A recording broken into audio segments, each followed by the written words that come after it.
Payment बँकचे किंवा Indian post ऑफिसचे असे टॉप 5 ते 7 इन्व्हेस्टमेंट प्लॅन सांगणार आहे, जे की तुम्हाला लॉंग टर्म इन्व्हेस्टमेंट करून चांगल्या प्रकारे रिटर्न देऊन जाईल.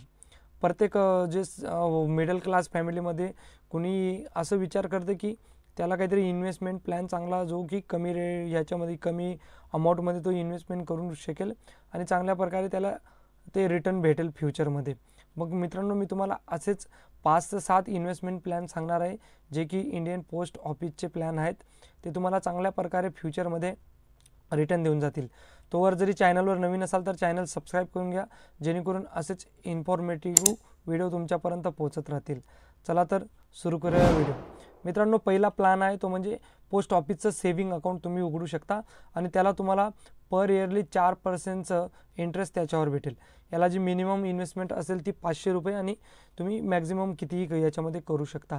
तर तुम्ही पोस्ट ऑफिसमध्ये सेव्हिंग अकाउंट उघडू शकता आणि त्याला तुम्हाला पर इयरला 4%चा इंटरेस्ट तुम्हाला भेटेल. अशी मोस्टली जे नॅशनलाइज बँक आहेत, दुसरे SBI असो, HDFC असो, पंजाब नॅशनल बँक असो, याच्याला तुम्हाला सेव्हिंगवर कमी इंटरेस्ट असतो. पण इंडियन पोस्ट पेमेंटमध्ये जर तुम्ही सेव्हिंग अकाउंट उघडलं आणि तिथं तुम्ही सेव्हिंग केली तर तुम्हाला 4%चा ॲन्युअल रेट तिथं भेटेल. त्यानंतर मित्रांनो, दुसरी स्कीम आहे ती म्हणजे post office time deposit account. मित्रांनो, दुसरी योजना आहे ती म्हणजे post office time deposit account, म्हणजे आपण ज्याला TDही म्हणतो. TD म्हणजे तुम्ही जरी पहिल्या वर्षाला इन्व्हेस्टमेंट केली तर 6.9% पर ॲन्युमने तुम्हाला इंटरेस्ट भेटेल.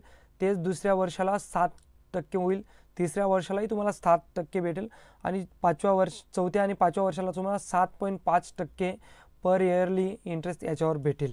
याच्यावरमध्ये जी तुम्ही इन्व्हेस्टमेंट करू शकता ती मिनिमम 1,000 तर मॅक्झिमम तुम्ही कितीही याच्यामध्ये इन्व्हेस्टमेंट करू शकता.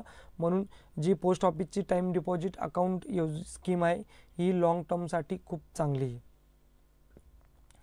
त्यानंतर तिसरी जी स्कीम आहे ती post office monthly income scheme account, ज्याला MIS असं म्हटलं जातं. याला तुम्हाला पर इयरली 7.4%चं तुम्हाला इंटरेस्ट याच्यावर भेटेल.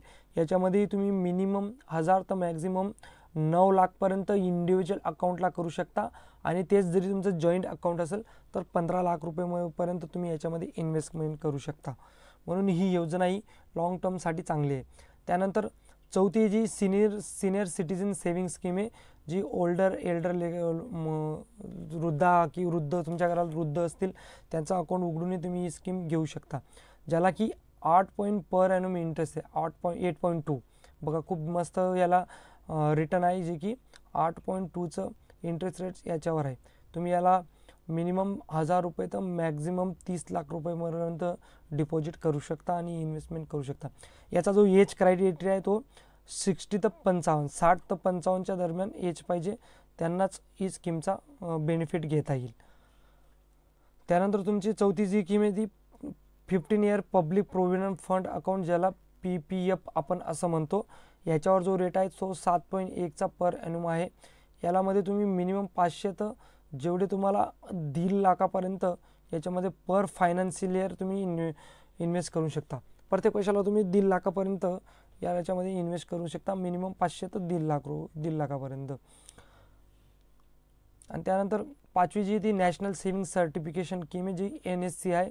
याला 7.7%चा पर ॲन्युम रेट आहे, जो की तुम्हाला इंटरेस्ट भेटणार. याच्यावरही तुम्ही मिनिमम 1,000 तर याला लिमिट नाही, तुम्ही मॅक्झिमम कितीही याच्यामध्ये इन्व्हेस्टमेंट करू शकता. ही सेव्हिंग स्कीम चांगली आहे.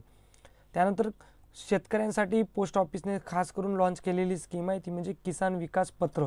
याच्यामध्ये शेतकऱ्यांसाठी एवढं भारी रिटर्न आहे, जे की 7.5%चं पर ॲन्युमले.